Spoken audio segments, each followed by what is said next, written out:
वामसेप राष्ट्रीय अधिवेशन में आप सभी का स्वागत है। सबसे पहले मैं आप लोगों को मिलाना चाहता हूं माननीय रूप नारायण निक्का जी से। सर, आप राष्ट्रीय अधिवेशन में आए, कैसा लग रहा है? बहुत अच्छा लग रहा है और ये काफ़ी डिलीशियस भोजन हम लोग खा रहे हैं और इससे भी ज़्यादा खुशी की बात यह है कि हमारे साथ में घनश्याम अलामे साहब हैं। इनका सानिध्य मिला हुआ है और हम लोग ये भोजन इसलिए और ज़्यादा मज़ेदार हो गया। तो जब भी आप लोग एक साथ बैठते हैं, ब्राह्मणवाद को अपने शिकार बनाते हैं, क्या लगता है ब्राह्मणवाद का शिकार हो पाएगा पूरी तरह से? सर, ये जागरण का मामला है। जब तक हम लोग समस्या को पैदा करने वाले लोगों के बारे में अगर समाज को जानकारी नहीं देंगे तो इनडायरेक्टली बोलने से काफ़ी मतलब कि लोगों को समझ में नहीं आता है। तो पॉइंट टू पॉइंट बात करने के चक्कर में अक्सर ब्राह्मणवाद का जिक्र होता है और समाज को जगाना जरूरी है SC OBC के लोगों को, इसलिए अक्सर वो चर्चा हमारे लोगों के लिए रहता है ब्राह्मणवाद का। धन्यवाद सर। सर जी, ये जो अधिवेशन अभी बोधगया में हो रहा है और ये बहुत ज़बरदस्त यहाँ पर सफल हो रहा है, इसके विषय में आप क्या कहना चाहेंगे?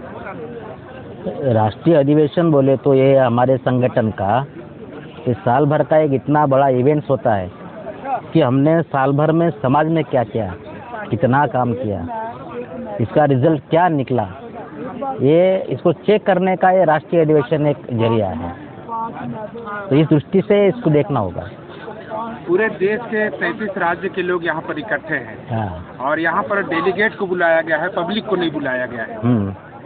तो यहाँ पर जो जानकारियाँ दी जाती हैं वो पूरे देश भर के लिए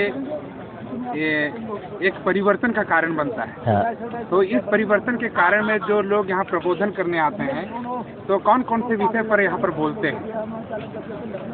जो हमारा मूल निवासी बहुजन समाज है तो SC ST OBC NT DNT VJNT और इनमें से जिन लोगों ने धर्म परिवर्तन किया ये हमारे मूल निवासी है। और हमारे मूल निवासी लोगों को ब्राह्मणों ने हजारों सालों से गुलाम बना कर रखा है।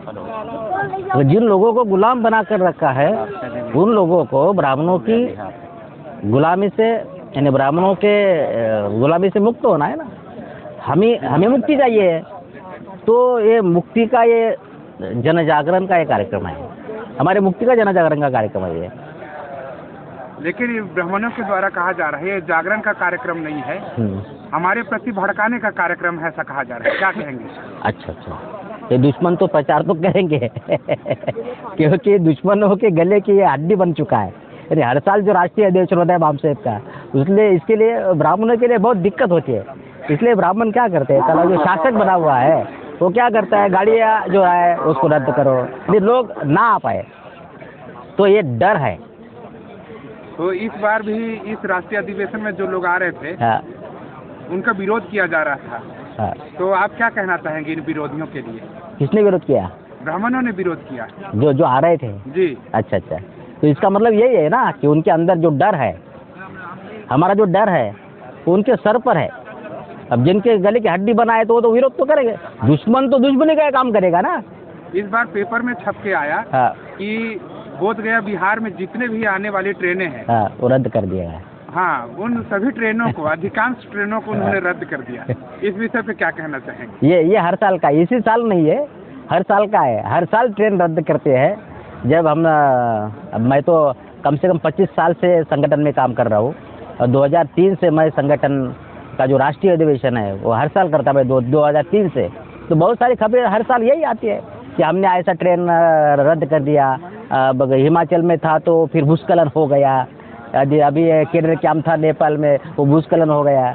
यानी लोग ना आ पाए, लोगों को डराने के लिए ये जो मेन स्ट्रीम मीडिया है ब्राह्मणों का वो कार्य करता है। हमारे लोगों को पता नहीं रहता है इसके बारे में, तो लोग बैठ जाते हैं। जैसे ही ट्रेन रद्द कर दिया ऐसा पता चला लोगों को, तो वे लोग अपने अपने साधनों से निकल पड़े और इस अधिवेशन में हजारों की संख्या में यहाँ पर पहुँच गए। तो क्या कहना चाहेंगे? अब जो ट्रेनें रद्द कर दिया गया है, हमने जिस ट्रेन का रिजर्वेशन कर दिया था वो 3-4 दिन पहले रद्द कर दिया, तो हमने पूरा दूसरा रास्ता निकाला। बहुत सारे ट्रेनें हैं ना, जबलपुर तक आएंगे, फिर उधर से दूसरी ट्रेन करेंगे, तो हमको भी कंफर्म मिल गया, तो हम भी होशियार हो गए ना। आप सभी लोग जब भी ऐसे ही बैठते हैं, खाते हैं, उठते हैं, बैठते हैं, सभी समय आप लोग ब्राह्मणवाद का बात करते हैं। तो ब्राह्मणवाद में अब खलबली समझ गया है, और कब तक ये समाप्त हो जाएगा? क्या क्या समाप्त हो जाएगा? ब्राह्मणवाद। ब्राह्मणवाद समाप्त करना है तो एक ही विकल्प है कि जन जागरण का जो कार्यक्रम है वो निरंतर चलते रहना चाहिए। अब आरएसएस ये ब्राह्मणों का बहुत बड़ा संगठन है, इनको प्रस्थापित होने के लिए बहुत साल लग गए। हमारे बहुजन समाज का जो आंदोलन हम लोगों ने शुरू कर दिया तो लगभग 45-46 साल हो गए। तो उम्मीद कैसे करें, ब्राह्मणों को बहुत साल लगे ना। हम तो साला जाति भी विभाजित है, अब जो विभाजित है उसको इकट्ठा करना आसान बात है, तो उनको इकट्ठा ही करना होगा, यही एकमात्र विकल्प है, दूसरा विकल्प ही नहीं है।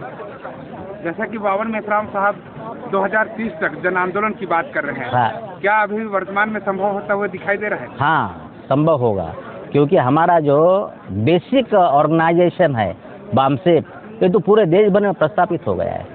जो बेसिक और मदर ऑर्गेनाइजेशन प्रस्थापित हो गया है, तो 6 लाख गाँव में जो ऑफशूट विंग है हमारी, जो SC, ST, DC और माइनॉरिटी जो हम लोगों ने संगठन बनाए हैं, वो तो बहुत जल्दी अब गांव-गांव में प्रस्थापित होगा। आपने सुना होगा महामारी जी, जो महामारी फैलती है ना, उस तरह ये 2030 तक हमारा आंदोलन ये महामारी की तरफ फैल जाएगा पूरे देश भर में। तो 6 लाख गाँव का संगठन 2030 तक बन जाएगा। क्यों? इस आधार पर हम मैदान में हैं, हम घर में थोड़ी बैठे हैं, हम मैदान में है ना। इस आधार पर हम कहते हैं कि 2030 तक हो जाएगा। तो धन्यवाद सर बात करने के लिए।